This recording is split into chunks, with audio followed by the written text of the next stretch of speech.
Hi, gorgeous. You're looking fabulous. Oh, thank you so much. It's such darling, a lovely pleasure to see you here. Oh, it's fab. Look at you with the sunshine outside, and here we are, locked up. I'm locked up in a cottage. Oh, but I bet your a cottage is... built 300 years ago.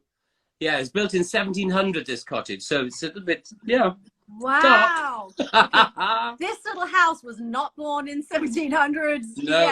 No. But it is a beautiful day out today. But I'm so happy to have you here. And you have a little introduction. Are you ready? I am ready. Here we go. Oh! The best overture in the world. The overture of Crazy for You, where I have vivid memories of Jae's gorgeous face beaming out at us from the orchestra pit.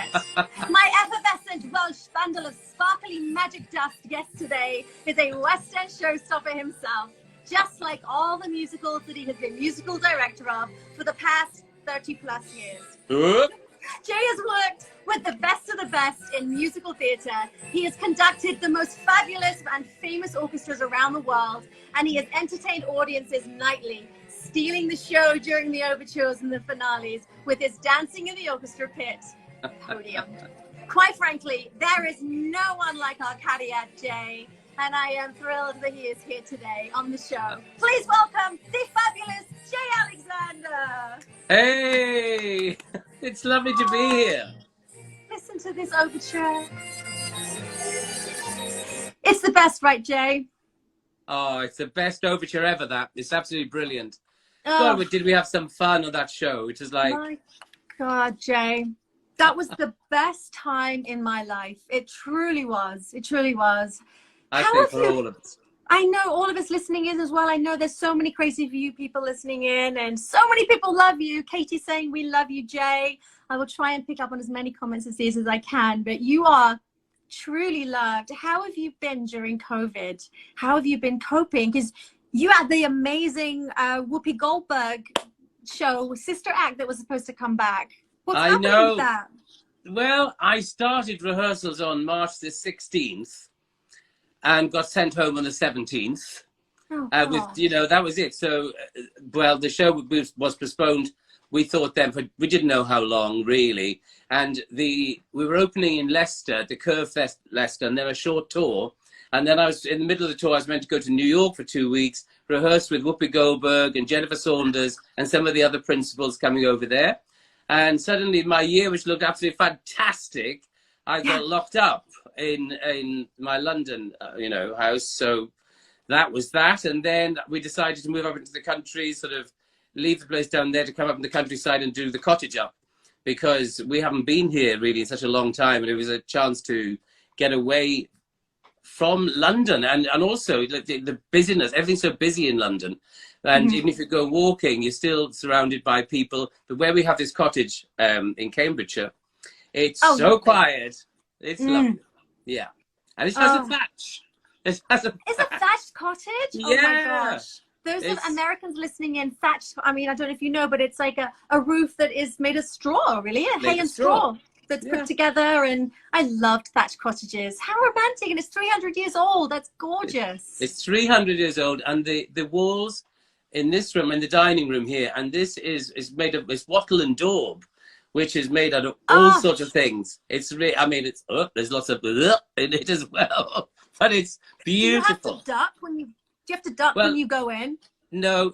I tell you what, though, Charlie, is that I painted a lot of this place and I didn't have to stand on a ladder. I could just reach this. And because I'm not the tallest person in the world, as you know, because I know that on shows I've done, they've had boxes for me, 3 boxes. And then they took one off for Paul Maguire, for lovely Paul Maguire, who is my assistant on Crazy for You. They take the box down. And then years later, I did Beauty and the Beast. And the third conductor was 6'6". And I remember I had to make an entrance at the Dominion Theatre for Beauty and the Beast. I had to come through the auditorium because the orchestra pit was so full I couldn't get in any other way. So he had done the matinee, the 6'6". And I walked into the pit to make I walked into the pit with a spotlight on, make an entrance, and the stage management, they'd forgotten to put the boxes back for me. And I just fell down and hit the music all came right over, big, huge laugh from the audience and the orchestra, and I'm going, funny for you, not funny for me. That's brilliant. I know. I mean, but look, okay, folks, and everyone listening in knows this. You have the personality of someone who's 7 foot tall. So, you know, doesn't matter how tall you are. You are just so. No, I'm little. I actually thought I was an inch shorter than I was, and I had a medical done, and they said you're 5'7". I thought, oh my gosh, I thought I was 5'6". I've been lying for years. Now I'm 5'8", I believe. I know. Whenever I get asked how tall are you for a job, like how tall do you need me to be? Because I can do this, I can do this. Because if you remember with Crazy for You, when you were auditioning for Susan Stroman, everyone had to walk under a line. That's right. You had to walk under a line because the girls all had to be 5'7" minimum or 5'9". Also because of the big showgirl outfits at the end, which I tried on quite a few of them. That does not surprise me, Jae. It doesn't. Jane Fowler, lovely Jane Fowler, let me wear a headdress. I think we were just getting ready for something. I can't remember. But yeah, what a show that was. Oh my God, Crazy for You. When that came into your life, did you go to New York and see it? Were you just blown away by it? I was blown away. I got the job. I was in LA, funnily enough, on holiday. Were you? Yeah, I went with Jill and 2 other friends of ours, and we stayed with 2 of the singing Chippendales. Get this, because this Chippendale show was on in London, and they came to see a show I was doing called The Hunting of the Snark, and at the Prince Edward Theatre in '91, and they said, "Oh, come and stay with us, and then do a road trip." So we did a road trip. But so we started with singing Chippendales, and then I was Joanne Benjamin, the very lovely Joanne Benjamin. I was waiting for a call, so I rang. I couldn't enjoy my holiday, so I knew I was up for it and close to getting it. And then she said to me, "You've got it." I was going, "Yeah, I've got Crazy for You." And then I got back to London, and they sent me out there for a week to learn the show. And I remember when you start watching a musical in New York, I went on my first night. I'd arrived at sort of like 6 o'clock in the evening, went to see the show. I was still watching it at like our time, like 2 o'clock in the morning. And I was still like, oh my God, it's getting better and better and better. And you just think, and then one night I was standing at the back. They only gave me a seat for the one show. And then I stood at the back of the Schubert Theatre. And suddenly I got 2 pairs of arms around my shoulders, Mike Ockrent and Susan Stroman. I was like, oh my God. I knew Mike anyway. Well, I knew Mike because we'd done the Pajama Game back in 1985. Yes. And then I did Follies in 1988. And then I did something else with him at, Laurence Olivier's 80th birthday at the National. I was one of the musical directors of that. And then came Crazy for You. So it was like, wow. And met Susan Stroman, of course, who is a dream of a person to work with. And you've never seen anybody, her energy in a room, because she just directs the dances, and it's all, I remember you all having to do, well, the boys on the mining pans, doing dagga dagga dagga dagga da da dagga dagga and then dagga dagga da dagga dagga da dagga dagga dagga dagga, then rolling taps. And she was saying that you do it on your own. You do it on your own, and oh my God, then it shows the people who hadn't been working, go away, work on it. Terrifying, but genius, a brilliant genius. Yeah, because she call you out immediately. Absolutely. So I said to her, and it's something I'd worked on with the lovely choreographer Gillian Gregory. She said, "Now you said I love her. She's another one, so creative." And she used to say, "Jae, you can stop if the harmony's not right. When we're in week 4 of rehearsals or week 5, please stop." So I said to Stro, I asked her if I could do that. So you're all doing the number Bad News, Go Away, Call Round Someday in March or May, dancing and I can't be bothered now. So you were all singing it. Everyone had their harmony lines. And if you were on an alto line, your line was Bad News, Go Away, Call Round Someday in March or May, I can't be bothered now. So you're thinking of your harmony, you're thinking of the moves, your heads, you've got the telephones, and your heads are going, I can't do it, but you're going,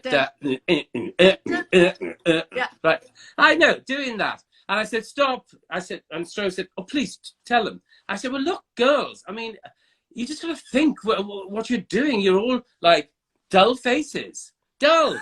Bad news, go away, go round someday. And all like that. And I just said, literally, are you going to think what you're wearing? You've got pink wigs on. You've got pink frocks on. You are these wonderful fantasy bankers. And I said, look at what the audience are looking at. Please perform this song, because there's nothing worse than a dull face and a pink wig. And Stroh said, I'm using that line around the world. I love it. I'm going to use that line. Nothing worse than a dull face and a pink wig. I love true, that. Though. It's true. Oh my God, there's nothing worse, especially when you're in Tesco's. I know. So we have so many amazing stories from Crazy for You. It really was a dream come true. Katie says she remembers you saying that. I love it. Really? Good old Katie Burner. Do you remember as well when that damn car would always stop, and Colin Bell was driving? God bless our Colin Bell. He was driving the thing and it would like head towards the pit. And we'd have to stop the show. And I'm sure you loved that, because then you could, you know, do your best. No, I didn't. My memories of the car were things. Inside the car was a scissor lift. And then sometimes the scissor lift wouldn't work. So Bobby was in the car and he's went, and he couldn't come out, and he had to have to climb up out of it. But it was that show. Oh my gosh! I remember one funny thing though that happened. I was doing the overture, and I don't know what had happened, but I think the tab curtain must have got stuck. So and I saw a red light flashing while I'm doing the overture, and it's a big overture, and you're going, "Bomb, embrace me, da da da da da da," and then you go into a bump down, and the red light is still flashing. I go, why are they flashing me? I'm doing the overture. And then suddenly, I finished the overture, and I picked the phone up, because it was like the old-fashioned black phones, you know, that they had. So I went, hello, and the stage manager went, the red light was telling you to stop. I said, I can't stop. And picked the phone up in the middle of the overture. That would look ridiculous. So I carried on, so I played it again, and the audience loved it. As you know, I seriously think audiences love it when something goes wrong, because they can always say, oh, we were there the night that didn't happen, or that didn't happen. I know. Yeah. We love those things. We love it. But it was, that set was quite amazing. The whole set, the whole concept of it, you know, by Robin Wagner designed it. And William Ivy Long, your costumes, oh my goodness. Do you know, there's one thing, Charlie, was that I was in a production meeting, and they were going to cut, there's just a crossover, it just goes to show what can happen. There's a crossover moment going, and they were playing the Concerto in F, and people were all in these New York fur coats, beautiful fur, and with long cigarette lighters, and it was going from Dead Rock, where we'd had all the, you know, I Got Rhythm, etc. And we were going, they wanted to cut it because the costumes were too expensive, because they wanted real fur. I went, real fur? I said, for goodness sake, I've seen drag queens on the London pubs wearing better frocks than that. You don't have to pay all that money with real with real frocks, so that we could keep that wonderful bit of classical Gershwin. You know. Oh my God! I know. I love that you're telling William Ivy Long. Yeah, I tell you, I've seen drag queens with fun fur. It's all right. It works fine. I love it. Katie's going 40 grand on each girl. Yeah. I know. Our costumes were exquisite. And this was 1993, so it's a long time ago. Long time ago. £40,000. And I know the my wigs. finale. Yeah, the wigs. Yes, by Richard, right? Marbury. He did our wigs. Yeah, Richard Marbury. Oh no, Paul Huntley. Ooh, that's terrible. It's all right. Sorry, Cool. Richard, if you're watching. Sorry, Richard. I love you both. I love you both, Paul and Richard. And I've worked with both of you, so I love you. But my finale costume was Polly with the feathers on. I think it was like $10,000 just for that dress. Oh my gosh, that costume was so beautiful, and you looked exquisite in it. It was like, wow. God, it and just then the revolve, because you came up, the revolve went up in the middle, and that's so. And the lovely Jane came up. Jane, who'd worn specs throughout the show, suddenly came out as a beautiful thing without the specs on, up to the smoke coming out of the stage, because wonderful. Gorgeous. I remember, for those that are listening and crazy, that don't know Crazy for You, in the finale, this portion of the stage came up about 30 feet. I mean, it was like 20 feet. It was way, way up high. And Polly and Bobby had to dance on the top of it as they came up. Now, we had to like spin and turn around each other, but it rocked. It wobbled. Wobbled, and there was one moment, and God bless lovely Kieran.